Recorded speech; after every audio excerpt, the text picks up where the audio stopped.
गया है। आज चुनाव आयोग को एमसीडी चुनाव की तारीखों का ऐलान करना था, लेकिन चुनाव आयोग ने कहा है कि सरकार ने कुछ जानकारी दी है जिसकी वजह से तारीख का ऐलान नहीं कर रहे हैं। विश्वास से मैं बस इतना जानता हूं चंद्रगुप्त, जिस भी योद्धा ने वो कवच प्राप्त कर लिया उसे युद्ध में कोई भी पराजित नहीं कर सकता। आज देश के लोकतंत्र के लिए बहुत ही दुर्भाग्यपूर्ण दिन है। लोकतंत्र की हत्या का दिन बन गया आज का दिन। चुनाव आयोग की एक हरकत की वजह से आज का दिन लोकतंत्र की हत्या का दिन बन गया। रुको जरा, सब्र करो, बोला धक्का मुक्की नहीं करने का, आराम से लेने का। हाँ, आयोग आज केंद्र में बैठी हुई भारतीय जनता पार्टी से डर गया और उसने एक पूर्व घोषित प्रेस कॉन्फ्रेंस के बावजूद चुनाव की तारीख ऐलान करने से मना कर दिया। आंखों की हरकतों ने भारतीय जनता पार्टी के इशारे पर, भारतीय जनता पार्टी के दबाव में आज चुनाव आयोग ने देश में चुनाव कराने से मना कर दिया है। ये किसी भी लोकतंत्र के लिए, सत्ता में बैठी हुई पार्टी के दबाव में अगर चुनाव आयोग चुनाव करवाने से मना कर दे तो फिर लोकतंत्र बचेगा क्या और संविधान बचेगा क्या? मजा आया। नहीं, इलेक्शन कमीशन से हमारा कोई लेना देना नहीं, हम लोग इंडिपेंडेंट है। म्यूजिक सेंट्रल गवर्नमेंट एलजी जो क्या बोला सेंट्रल गवर्नमेंट? सर को बात पूरी अरे कंप्लीट तो करने दो यार। अब सवाल पूछ लिया, अब तो बोलने दीजिए। सवाल पूछ लिया आपने, पहले एक जवाब दे दे। एक जवाब माना जाए। आपने पूछा कि सेंट्रल गवर्नमेंट से कहाँ से कम्युनिकेशन आया है, तो communication naturally central government LG से ही हमारा रिलेशन है। जो इलेक्शन कमीशन ऑफ इंडिया से हमारा कोई रोल नहीं है। हम लोग इंडिपेंडेंट जैसे वो है वैसे हम भी हैं। तो हम इलेक्शन की डेट अनाउंस करने का हमने आज हमारा प्लान था, आप लोगों को बुलाया था इसके लिए, लेकिन जो नया डेवलपमेंट हुआ उसकी वजह से हमको आपसे कहना पड़ रहा है कि I think I take 5 to 7 days again to bring you back, क्योंकि हमको क्या देखा सर उन्होंने? सर आपको सर ये बता दीजिए, उन्होंने आपको आज तारीखों का ऐलान करने से क्यों रोका? क्या वजह रही है कि आप एक हफ्ता लेट ऐलान करने जा रहे हैं? ओके, क्या लगता है आपको सरकार 6 महीने के लिए चुनाव टालना चाह रही है? नहीं, ऐसा सरकार के पास कोई पावर नहीं है किसी के पास, क्योंकि ये सबकी डेट फिक्स्ड है। कॉन्स्टिट्यूशन में और संविधान में और सुप्रीम कोर्ट जजमेंट में लिखा गया है कि चुनाव आप समय से कराइए। जैसे विधानसभा का लोकसभा का होता है वैसे हमारा भी है। ये नियम है, ये कानून है। जो आप पूछ रहे हैं क्या कम्युनिकेशन है, कम्युनिकेशन है कि सरकार शायद रीऑर्गेनाइजेशन करने जाती है, एक कर सकती है। तो उन्होंने उनकी जो विचार मेरे पास आए हैं, मैं उसको एग्जामिन करूंगा। उन्होंने जो लिखा है उसको मैं लीगली एग्जामिन करूंगा। आज ही मेरे पास आया, मेरा टाइम नहीं था, तो मैं आपको बता भी नहीं पाया पहले कि आप आज प्लीज मत आइए। तो आप लोगों का बहुत स्वागत है, आप लोग यहाँ आए हैं और हम उसको एक विचार करेंगे, क्योंकि ये हमारे विचारणीय है। क्योंकि कोई भी एडवाइस आती है, हम इंडिपेंडेंट अथॉरिटी है, उसको हमको एग्जामिन करना पड़ेगा। उनकी बात को, उन्होंने एक बात कही तो वो है इम्पोर्टेंट मेरे लिए, लेकिन वो उसको मैं मानना है नहीं मानना है, मैं लीगल ओपिनियन लूंगा और आपको मैं तब डेट बताऊंगा। तो आपको आज टेंटेटिव बता दीजिए सर। हाँ, टेंटेटिव ये है कि 18 मई पहले इलेक्शन कंप्लीट हो जाना चाहिए, ये टेंटेटिव है। नहीं, ये तो नियम होना चाहिए। 18 ऐसा नियम ही कहता है 5 साल के होने के पहले इलेक्शन होना चाहिए। तो पहला हाउस कॉन्स्टिट्यूट 18 मई को हुआ था। डेट बढ़ेंगे या पहले तो उनकी एडवाइस उसको एग्जामिन करनी है। अभी मैं इसके बारे में अपनी राय नहीं दे सकता हूँ कि एक कम्युनिकेशन मेरे रिसीव हुआ है तो I have to examine it कि हमारे पर कितना बाध्य है, हमको क्या लीगल एडवाइस मिलती है, क्योंकि नया डेवलपमेंट ही है ये। इट वाज नॉट प्रिज्यूम्ड, किसी ने हमको पोस्टपोन करने के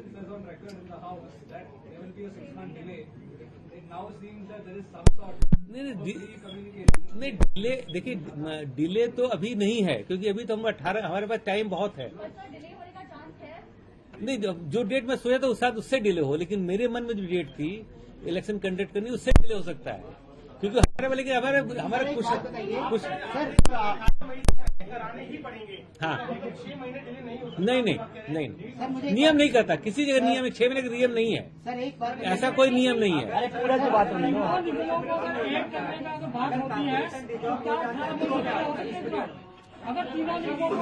सिचुएशन में क्या होगा सर? मैं जवाब देता हूँ। अगर आप कह रहे हैं कि 18 महीने के पहले एकीकृत हो जाता है, यूनिफाइड हो जाता है, वो सिचुएशन वही तो हमको एग्जामिन करना है कि हम उसके पहले करें या एकीकृत होने का क्या असर पड़ेगा, उसको हमको एग्जामिन करना पड़ेगा। इसलिए तो मैं कह रहा हूँ, मैं टाइम मांग रहा हूँ। अभी आज ही मैं लीगल ओपिनियन के लिए भेज रहा हूँ और उसको मैं देना। आज वही घटा है इस देश में। आज चुनाव आयोग ने आप सबको बुलाया था, पूरे मीडिया को बुलाया था कि 5 बजे चुनाव आयोग की प्रेस कॉन्फ्रेंस में दिल्ली नगर निगम के लिए चुनाव की तारीखों का ऐलान किया जाएगा।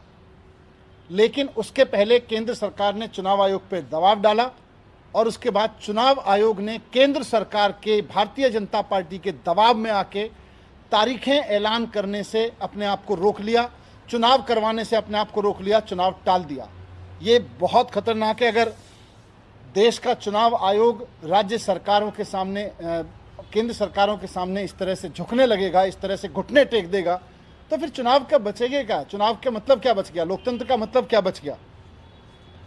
हम सब जानते हैं कि दिल्ली में पिछले 15-17 साल में भारतीय जनता पार्टी ने भ्रष्टाचार की इंतहा कर रखी है।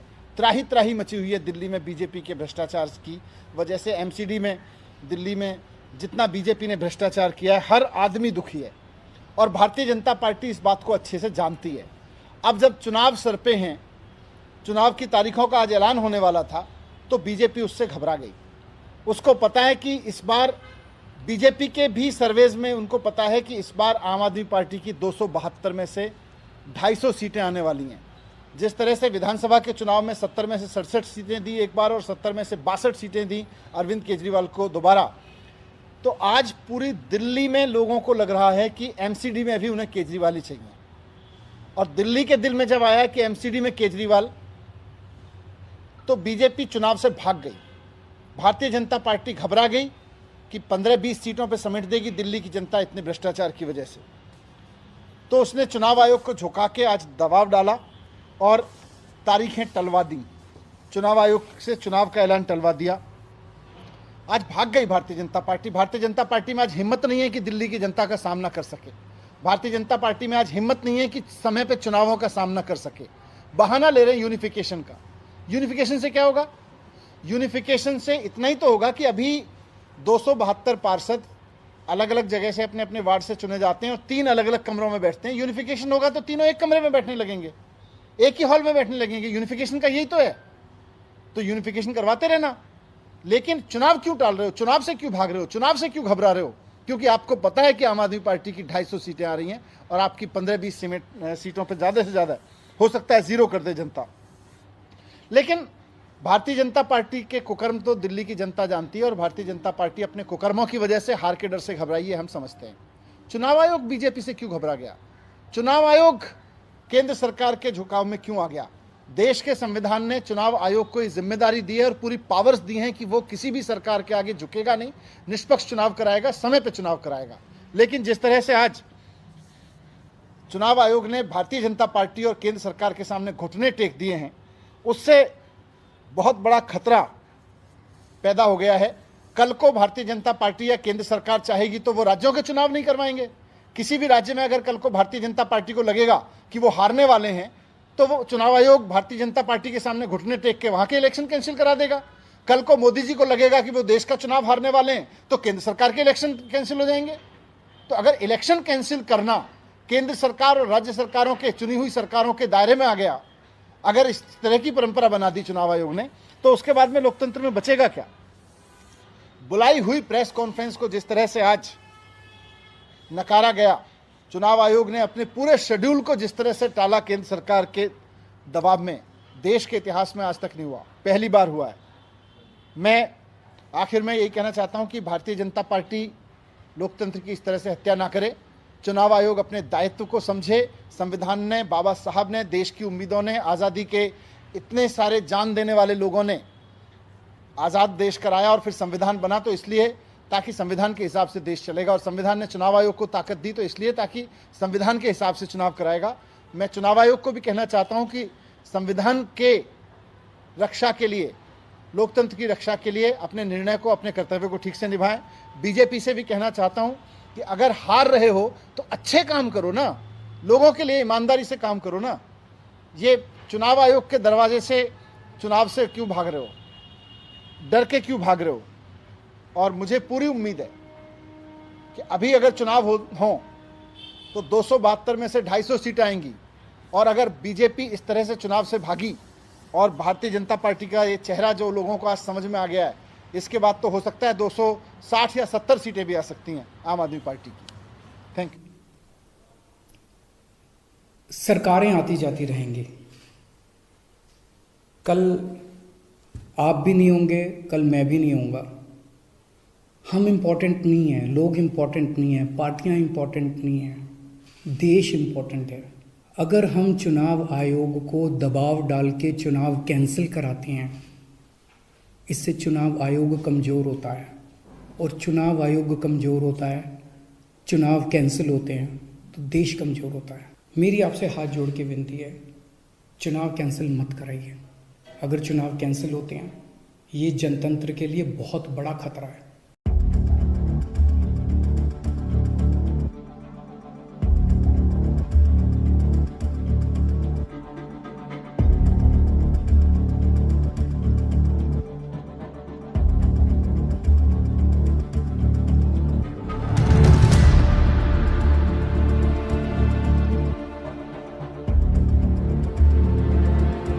नगर निगम के, दिल्ली नगर निगम के एमसीडी के अभी चुनाव होने वाले थे। 9 तारीख को जो दिल्ली चुनाव आयोग है, स्टेट इलेक्शन कमीशन है दिल्ली का, उन्होंने सुबह सुबह एक प्रेस इनविटेशन भेजा कि आज शाम को 5 बजे चुनाव आयोग एमसीडी के चुनावों की तारीख का ऐलान करेगा, डेट्स ऐलान करेगा, किस तारीख को नॉमिनेशन होगा, किस तारीख को विड्रॉ किया जा सकता है, चुनाव किस तारीख को होंगे। शाम को 5 बजे चुनावों का ऐलान होना था, तारीखों का ऐलान होना था। 4 बजे, उसके 1 घंटा पहले, केंद्र सरकार ने चुनाव आयोग को चिट्ठी लिखी कि हम दिल्ली के तीनों नगर निगमों को एक साथ एक नगर निगम बनाने जा रहे हैं, इसलिए आप ये चुनाव टाल दीजिए। 5 बजे चुनाव आयोग ने चुनावों, केंद्र सरकार के कहे के मुताबिक चुनाव टालने का ऐलान कर दिया। शायद भारत के इतिहास में पिछले 75 साल में आज़ादी के बाद से पहली बार ऐसा हुआ होगा कि केंद्र सरकार ने सीधे किसी राज्य के चुनाव आयोग को चिट्ठी लिख के चुनाव टालने के लिए कहा है। लोगों के अंदर बातचीत चल रही है कि 2-3 बातें चल रही हैं। 7 साल से 8 साल से केंद्र में भारतीय जनता पार्टी की सरकार है। 8 साल, अगर इनको तीनों एमसीडीज को एक साथ करना था, इकट्ठा करना था, 8 साल में इन्होंने क्यों नहीं किया? चुनाव की तारीखें ऐलान करने के 1 घंटा पहले इनको अचानक याद आई कि अब हमें तीनों एमसीडी को इकट्ठा करना है, इसलिए चुनाव टाल दिए जाएं। तो लोग कह रहे हैं कि एमसीडी को इकट्ठा करना, एक करना तो बहाना है, मकसद चुनाव टालने का था। क्योंकि बीजेपी को लग रहा था कि दिल्ली में अब अगर चुनाव होंगे तो आम आदमी पार्टी की ज़बरदस्त लहर है, बीजेपी उस लहर में बह जाएगी और बीजेपी हार जाएगी, इसलिए चुनाव टालने के मंशा से ये किया गया। दूसरा, ये भी लोग कह रहे हैं कि चुनावों का तीनों नगर निगम एक साथ करने से क्या लेना देना है।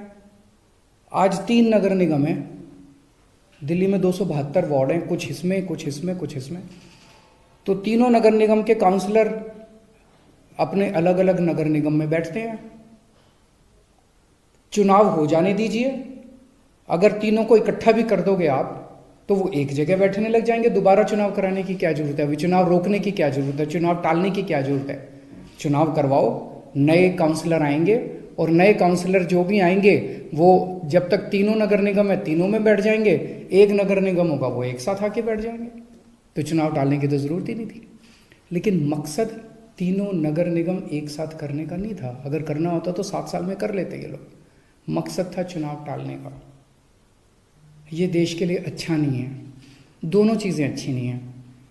जो केंद्र सरकार ने चिट्ठी लिख के चुनाव टालने को कहा वो भी ठीक नहीं है, और चुनाव आयोग केंद्र सरकार के सामने झुक गया और चुनाव टाल दिए, ये भी अच्छा नहीं है जनतंत्र के लिए। मेरी हाथ जोड़ के प्रधानमंत्री जी से अपील है, प्रधानमंत्री जी, सरकारें आती जाती रहेंगी, कल आप भी नहीं होंगे, कल मैं भी नहीं होऊंगा। हम इम्पोर्टेंट नहीं हैं, लोग इम्पोर्टेंट नहीं हैं, पार्टियां इम्पोर्टेंट नहीं हैं, देश इम्पोर्टेंट है। अगर हम चुनाव आयोग को दबाव डाल के चुनाव कैंसिल कराते हैं, इससे चुनाव आयोग कमज़ोर होता है, और चुनाव आयोग कमज़ोर होता है, चुनाव कैंसिल होते हैं तो देश कमज़ोर होता है। हम सबको मिलकर देश की रक्षा करनी है। किसी भी हालत में हमें इंस्टीट्यूशंस को कमज़ोर नहीं होने देना। मेरी आपसे हाथ जोड़ के विनती है, चुनाव कैंसिल मत कराइए। अगर चुनाव कैंसिल होते हैं, ये जनतंत्र के लिए बहुत बड़ा खतरा है। आज ये कहा जा रहा है कि हम तीनों एमसीडी एक करना चाहते हैं, इसीलिए चुनाव टाल दीजिए। कल को मान लो लोकसभा का चुनाव है, उसके पहले अगर कहा जाएगा कि ये पार्लियामेंट्री सिस्टम अच्छा नहीं है, हम प्रेसिडेंशियल सिस्टम लाना चाहते हैं, संविधान में बदलाव करना चाहते हैं, इसलिए चुनाव टाल दीजिए, तो क्या चुनाव टाले जाएंगे? मान लो कल को कोई स्टेट असेंबली का चुनाव है, ये कहा जाएगा कि हम 2 राज्यों को इकट्ठा करना चाहते हैं, इसीलिए चुनाव टाल दीजिए, तो क्या चुनाव टाल दिए जाएंगे? क्या जनतंत्र के अंदर चुनाव ऐसे टाले जा सकते हैं? ये बहुत बड़ा प्रश्न है।